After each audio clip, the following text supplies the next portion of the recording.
is why it is very much important to construct short sentences, short words, use simple words rather than using too much complex words, too much long words. Keep in mind that a business can be run by an ordinary man also. Now any ordinary common man can be a businessman. He may not understand the very hi-fi flattery language. He may not understand the technical terms, the technical jargons. Jargon means a technical term which are used by certain group of technical person only, certain group of technical people only. So common businessman may not understand those technical terms. So use very simple words, short words to maintain clarity in business letter. Just avoid using ambiguous statement, long complex words. Don't use utilize. You can use instead of utilize. Instead of using terminate, you can use end. Instead of using comments, you can use begin, start. These are the common words which any common man can understand instead of using long words. The businessman may not have time to go and look into the dictionary for its meaning. So that should be taken care. It is very much important to keep in mind that you are writing business letter for a very common business person. Write a letter keeping the reader in mind. You may be expert in English, you may be expert in language, you may be knowing very flattery language, a good technical terms. But what about business person? What about the reader? We don't know reader who will be reading our letter, how educated he will be. So that should be taken care. That should be taken utmost care and clarity. There are another examples also for clarity. Avoid long and complex word, as I told you. Avoid using technical and learned words. Avoid double negation. Do not say do not make it impossible to send goods. Instead of that, you can say make it possible to send goods of time. Instead of writing double negation, you write only one positive sentence, because double negation again creates confusion. The letter loses its clarity while in double negation. Do not use such hi-fi language. Look at the example. We are stunned to read your letter penned on 10th June. Such line sounds to be very, bombastic. Instead of that, you can say, we are surprised to read your letter of 10th June. Here the word surprise is very commonly used. Any common man may understand the below sentence, the second sentence. That is why clarity plays a very major role in business correspondence. One should be very clear what he is writing. Be clear. If the writer be clear, reader obviously is going to be clear.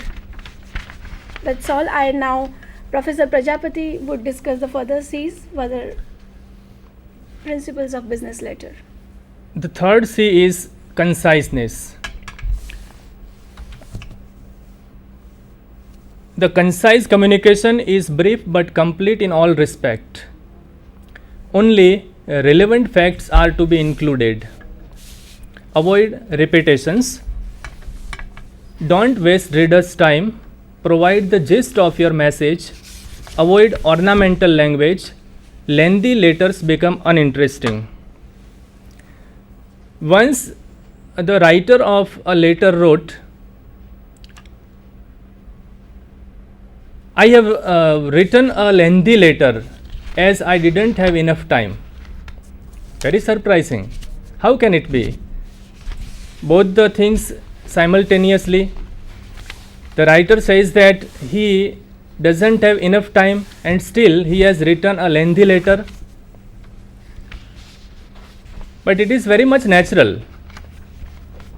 A short, concise, brief letter needs time for planning. First of all, the writer should be very much clear in his mind.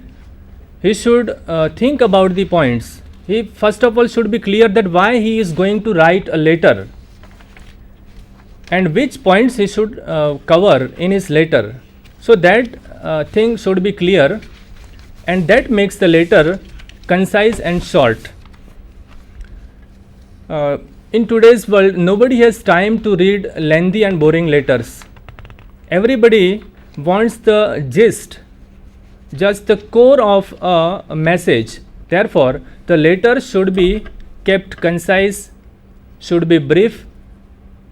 One should not waste the reader's time.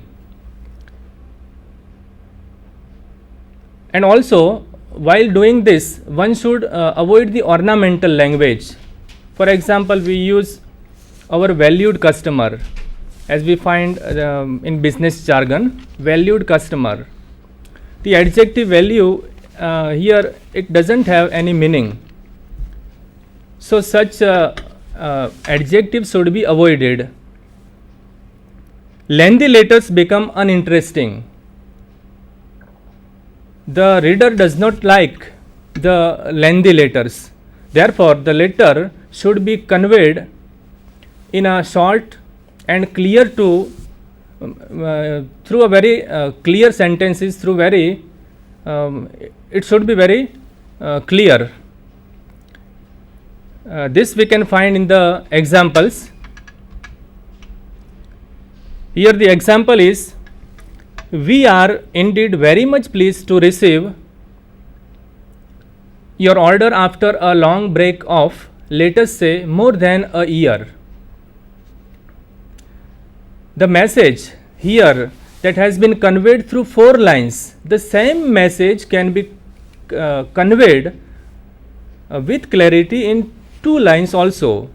That we can find in the next sentence, we are pleased to receive your order after over a year. The message is same, it has been conveyed with clarity. So the first example, it is there we find repetitions. It seems wordy, whereas the sentence with the tick mark, it is very much clear and short. But conciseness should not be at the cost of clarity, completeness and courtesy. If the letter writer wants to shorten the letter and decides that let us avoid the words like please, sorry, thank you from the letter, of course the letter will be short, but at the same time it will lack the courtesy, and therefore the conciseness should not be at the cost of clarity. The next 4th C is of concreteness. In today's world, nobody, and particularly in business, nobody likes to know about somebody's beliefs, opinions, assumptions. Everybody wants in business just the exact information. Business letter serves the purpose only if carries concrete details. Being concrete is one of the ways to be clear. Do not use general and abstract terms. The information which the writer wants to convey through the letter should be exact.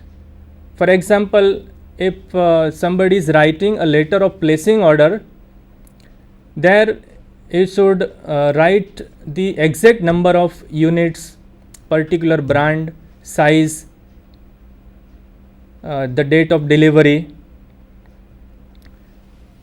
Be specific about facts and figures, quantity and quality, rates and prices.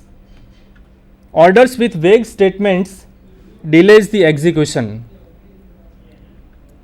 Exact information about the order of means placing the order or the reply to inquiry. If the letter is ambiguous, with the ambiguous information, if suppose somebody writes a letter for placing order, that order reaches the supplier, but the supplier will hesitate to execute the order, or rather he will ask for clarification from the person who has placed the order. That is very much clear from the examples.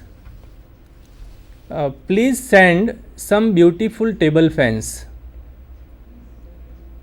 This statement missing many things. Some table fans, some, it may be for me 5, it may be for you 25, or it may be 100 for anybody else.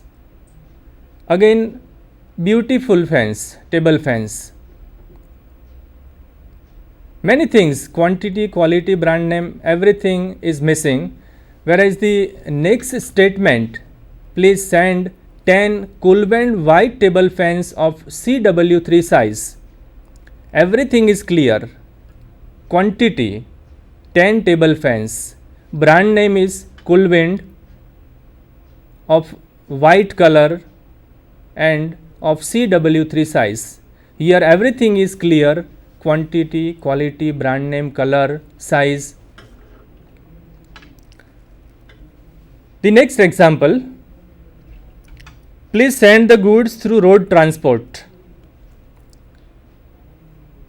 And the another sentence, please send the goods through the Royal Transports, Paldi, Ahmedabad.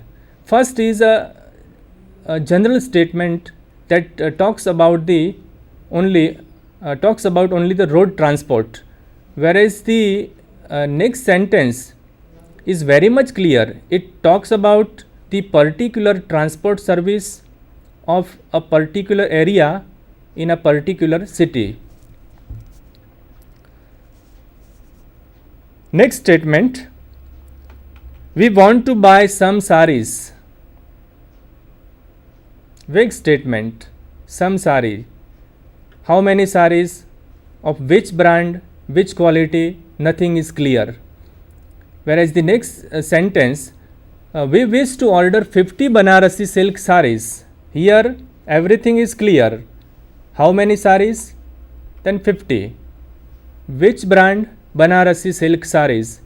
So this sentence gives the concrete information about the goods.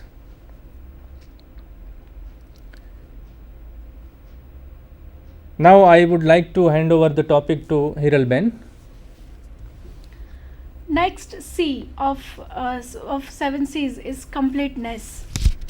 A business letter is considered complete only when it consists of all the components properly. The sender's address, the name of the firm, then the sender's address, date, reference number, salutation, the proper complete content, the complimentary closure, signature and enclosure if any. All the things should be completely written. Only then a business letter would be considered a good letter. Otherwise, incomplete information creates again confusion in reader's mind. Business letter should provide complete information about the product. Say for example, if someone says that I want 50 saris, as Prajapati sir has also given the same example. Let me elaborate the same example. I want 50 saris, but if the time of delivery is not mentioned, when do you want 50 saris? In which duration you want 50 saris? If the time is not mentioned, the mode of transportation is not mentioned, the mode of payment is not mentioned, it creates confusion. Incomplete message creates the further communication, creates the waste of time. Here the receiver becomes confused that how many saris do they want, how to send the saris, where to send the saris. If it is not mentioned, then he will again write a letter about all these inquiries, right? So just because of lack of completeness, the entire transaction is wasteful. Then it just leads to waste of time. Say for example, the price should be mentioned, rates of discount should be mentioned, credit facility should be mentioned, mode of payment should be mentioned, transportation charges should be mentioned, time for delivery of goods should be mentioned, type of packing should be mentioned. If any information related insurance is there, that also should be mentioned to make letter complete. That is why completeness is very much essential. One should not let the reader to create any queries. If you are writing a reply letter, all the answers in inquiry letter that should be answered properly. All the questions in inquiry letter should be answered properly. There should not remain any confusion in reader's mind. That is completeness. Letter should be complete and comprehensive. All relevant and essential points should be covered. Letters with incomplete or insufficient details lead to miscommunication. As I told you, it leads to further communication. It leads to waste of time. So completeness is very much essential to make a business correspondence effective. The next C is courtesy. Be polite and courteous with the readers to get the favor. It is discourteous not to respond the letter or to respond the letter late. Courtesy again is very much essential to maintain a business relationship. Business letter is not only written to create a business relationship, it is written to maintain a good relations with its client, and that is possible only through courtesy. Your letter should be full of, the words of polite. Courtesy means using polite words. Use words like please, kindly, sorry, I apologize, I appreciate, thank you. Such words should be used while writing a business letter. Remember, if you lose your temper, you lose your business. Never be rude to your customer. However, courtesy doesn't mean business letter should be written in a flattery tone. You should not lose your temper